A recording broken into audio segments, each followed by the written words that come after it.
टीटागढ़ में मोहसिन वलायत ताजदार औलिया कॉन्फ्रेंस के स्टेज से मजलूम फलस्तीनियों के हक में दुआए खैर।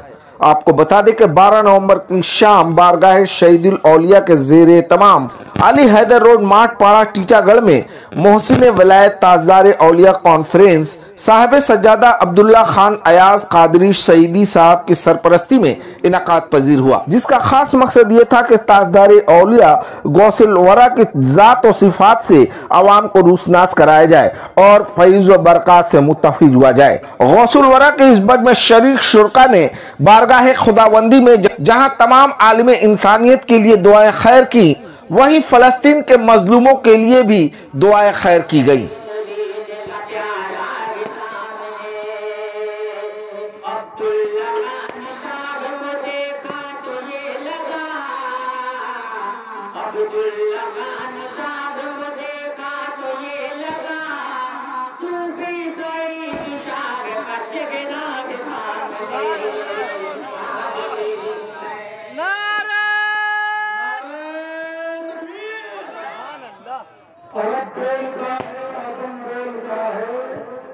नबी या नबी हर सनम बोलता है, कवानी की गुलामी है एहसास ईमान, ये अहमद रज़ा का कलम बोलता है। या रसूल अल्लाह सल्लल्लाहु अलैहि वसल्लम इलाहा का सा बंदा नवाजा परवरदिगार आलम, हम तमाम लोगों ने मिलकर जो भी नजराने अक़ीदत पेश किया है सरे शाम से लेके अब तक, तेरा जिक्र, तेरे रसूल का जिक्र, तेरे महबूबिन का जिक्र हुआ है, कुरान मुक़द्दस की तिलावतें की गई हैं और वाज़ नसीहत हुई है। परवरदिगार के बोलने में पढ़ने में जो भी कोताहियां गलतियां खामियां हो गई अपने फज़ल व करम से उसे माफ़ फरमा दे।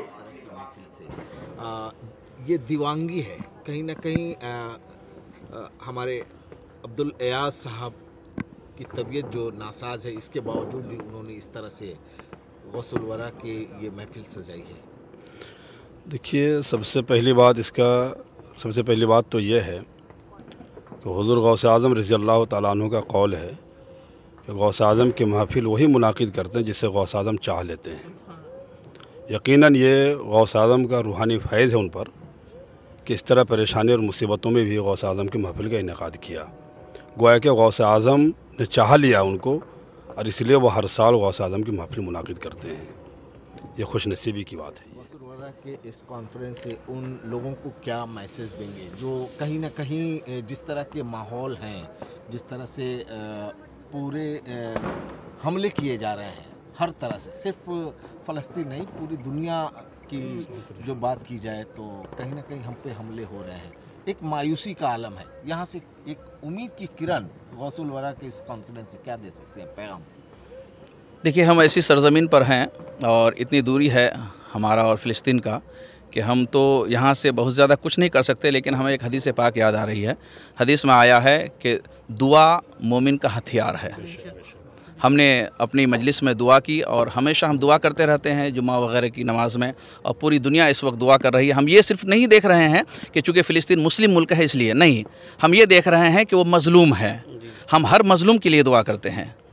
हम ये इस नज़रिया से नहीं देख रहे हैं, इस नज़रिया से दुआ नहीं कर रहे हैं कि वो फ़िलिस्तीन मुसलमान का है, इसलिए नहीं, वो मज़लूम है, उसके ऊपर जुल्म हो रहा है। जहाँ बच्चों को मारा जा रहा है, हॉस्पिटल पर बम गिराए जा रहे हैं। हॉस्पिटल में कहीं भी सिर्फ ऐसा नहीं है कि मुस्लिम बच्चे हैं या मुस्लिम महिलाएं हैं, वहाँ गैर मुस्लिम भी होते हैं, यहूद व नसारा भी होते हैं। स्कूल पर है, स्कूल पर बमबारी हो रही है, स्कूल से उसको क्या मतलब कि जालिम को लेना देना है? वहाँ तो मतलब कि तमाम मज़हब के बच्चे पढ़ते हैं, वहाँ देख कर किसी का वो नहीं होता है कि मुस्लिम है तो एडमिशन होता है, नहीं। तो हम मज़लूमीन के लिए दुआ करते हैं, चाहे वो फ़िलिस्तीन हो या कहीं भी हो जाए। और हमने आज दुआ की है, गौस आज़म की बारगाह में भी हमने अरीज़ा पेश किया है कि अल्लाह ताला गौस आज़म के सदक़े में फ़िलिस्तीन के मज़लूमीन पर रहम व करम अता फरमाए। अब्दुल्ला खान साहब, आज जिस तरह से गौसल वरा कॉन्फ्रेंस का इनेकाद हुआ है, इतनी तबीयत नासाज होने के बाद भी आपने इस तरह से गौसल वरा कॉन्फ्रेंस का इनेकाद किया है, कहीं ना कहीं वो शेर मुझे याद आ रहा है कि बेखतर कूद पड़ा आतिश नमरूद में इश्क। क्या कहेंगे? अस्सलामु अलैकुम रहमतुल्लाहि ताला व बरकातहू। ऐसा है कि वो नमरूद ने जो हज़रत यूसुफ़ को डाला था वो एक अलग चीज़ थी, लेकिन मैं ये कहना चाहूँगा सबसे पहले मुबारकबाद के लायक हमारा ये वाइटल न्यूज़ है। इस वाइटल न्यूज़ को मैं मुबारकबाद, तहे दिल से मुबारकबाद पेश करूँगा और आपके माकूल सवाल का माकूल जवाब मैं इस शेर से देना चाहूँगा कि इलाही खैर गर्दानी बहक़ शाह जिलानी, इलाही खैर गर्दानी बहक़ शाह जिलानी। और इसकी तर्जमानी मैंने अपने शेर से किया है कि जिला बख्शी है जिसने मज़हब इस्लाम को अयाज़, जिला बख्शी है जिसने मज़हब इस्लाम को अयाज़, वो हसनी हैं हुसैनी हैं मुहय्यिद्दीन जिलानी। तो कहने का मकसद ये है कि जिसने इस्लाम को ज़िंदगी अता की, जिसकी ठोकरों से मुर्दे ज़िंदा हुए, तो ये तो बहुत अछूती बात है कि मैं तो ग़ुलाम गौस हूँ।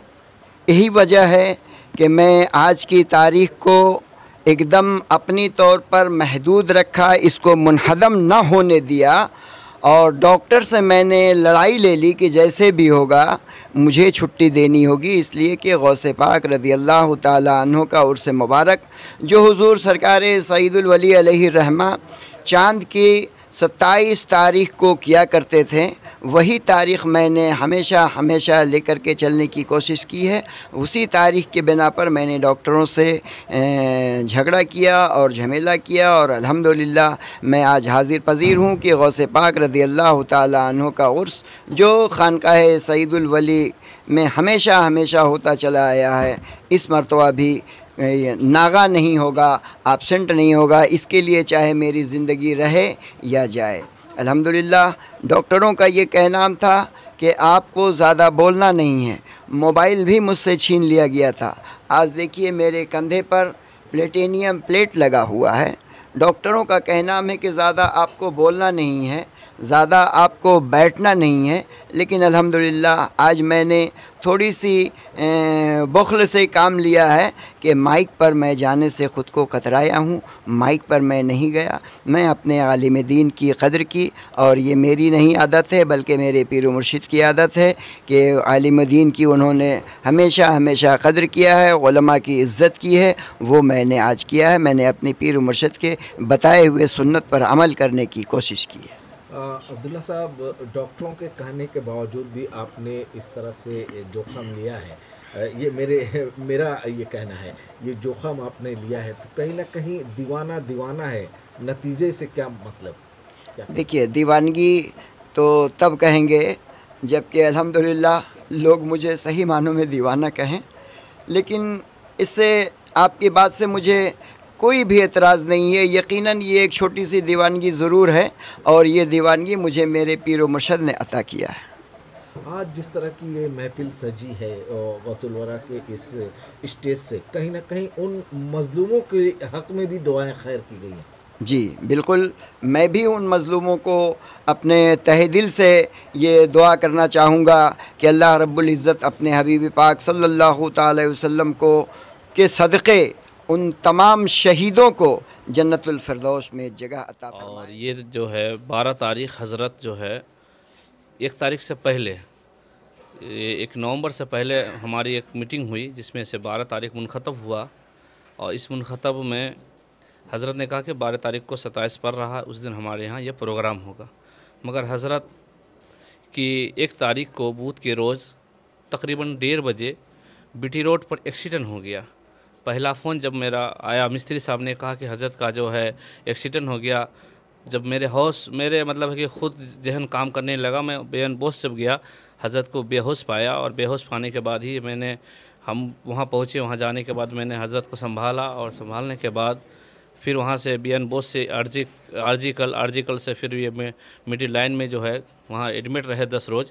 ये इस बीच में कुछ नहीं। और आपको मैं ये कहूँगी, बारगाह सैयदुल वली का इतने बड़ा फैज़, गौसे आज़म का इतना बड़ा फैज़ है और करम है कि हज़रत जुमा के दिन आए, और जुमे के दिन शाम में हम लोग को कहा कि 12 तारीख़ को प्रोग्राम होना है।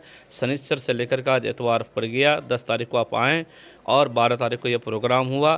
तो मैं इतना ही कहूँगा, इस आपके वाइटल न्यूज़ से पैगाम यही देना चाहता हूँ कि निगाह वली में वह तासीर देखी, बदलती हुई हज़ारों की तकदीर देखी, जब बिके ना थे कोई पूछता ना था, आपने ख़रीद कर मुझे अनमोल किया। अस्सलाम।